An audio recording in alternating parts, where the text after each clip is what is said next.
Honey, dinner. Get off that phone and come to dinner.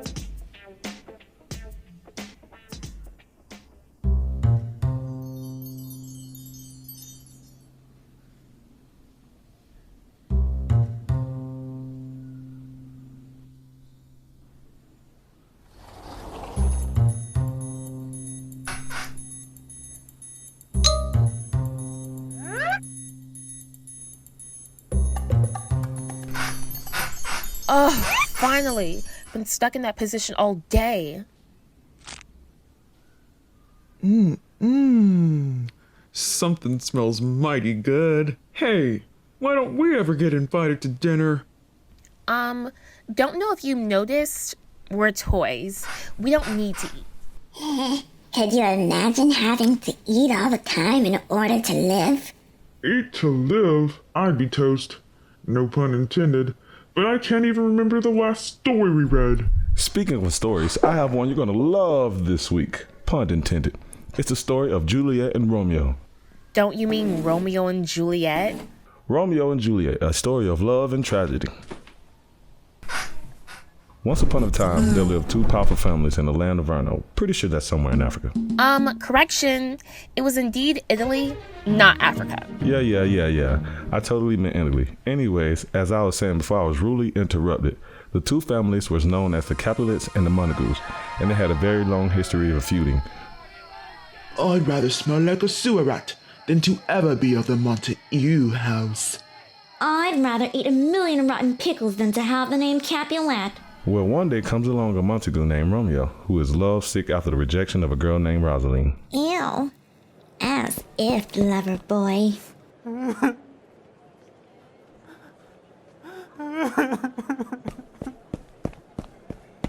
Forget about her. How can I forget her? Forswear it, for I've never saw true beauty till this woman Rosalind. How about an adventure to get your mind off, Rosaline?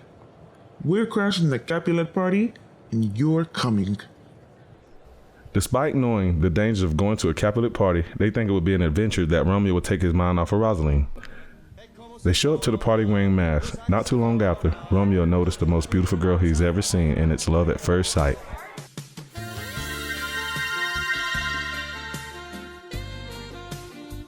Forswear it, for I've never saw true beauty till this night. He approaches her and they spend the night dancing and even share a kiss.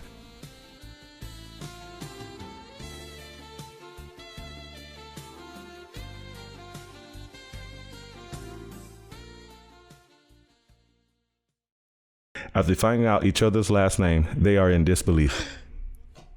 They leave the party together, get married immediately, and have 6 beautiful children together on the countryside, ending the Montague and Capulet feud, and they live happily ever after. No, that is not what went down. See, you got it all wrong. At the party, Romeo is caught by Juliet's cousin Tybalt and is chased out of the party.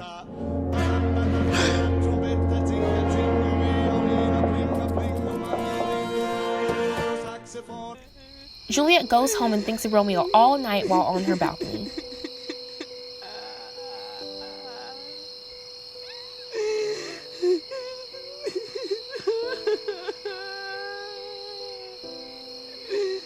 Down here, my love. She suddenly hears a voice from below and sees her lover. He climbs up to her and they embrace one another and he promises to marry her. I'm here, beloved. A few days later, they have a secret wedding with Romeo's priest, Friar Lawrence.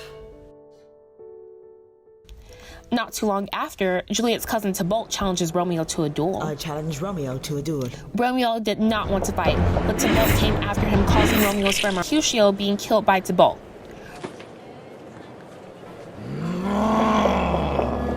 Romeo is so mad that he then kills Tybalt and is immediately banished from Verona.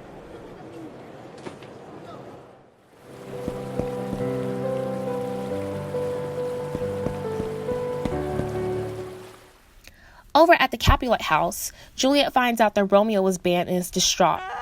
She decides that if she can't be with her true love, then she would rather die. She tells Friar Lawrence that she's going to stab herself, and he tells her a better plan. I will instead give you a potion that will make you sleep for 48 hours, making your family believe that you're dead. It will put your body in a tomb and will then send Romeo a letter with the plan. He will come to get you out, and you will run off together and be in love happily ever after. Thank you so much, Freya.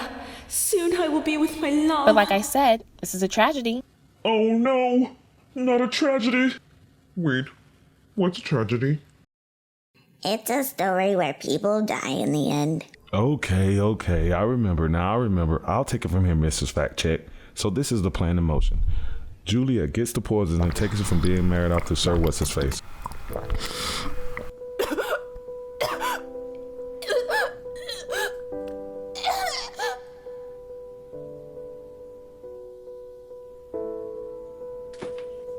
Her family finds her dead, arranges a funeral, and has her body laid to rest in a tomb.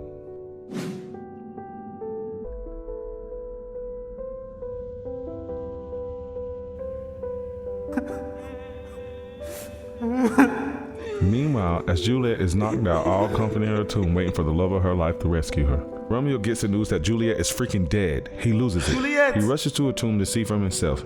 I'm here, beloved. He is overridden with grief that he decides he can no longer live.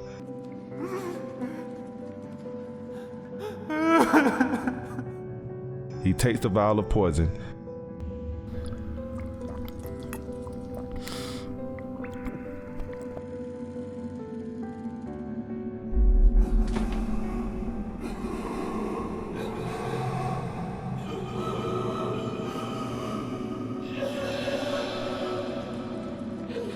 And he dies next to Juliet. Get this, moments later, I'm talking minutes, maybe even seconds later, Juliet rises from the dead like a freaking zombie. Romeo. But it's too late.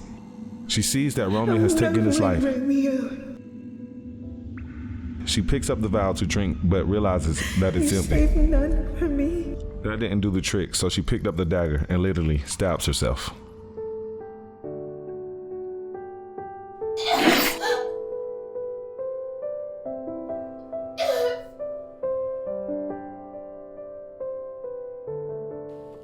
I don't think I like this story very much. Okay, I'll end this on a good note. Once the families found out they both lost loved ones on both sides, they realized that they should make peace between the families in order to honor their names of Romeo and Juliet. And they did just that. See, some tragedies do end with a silver lining. That was beautiful. Another story. Okay, I've got a good one. Once upon a time lived a young wizard with a scar the shape of a lightning bolt on his... Time for bed, sweetie.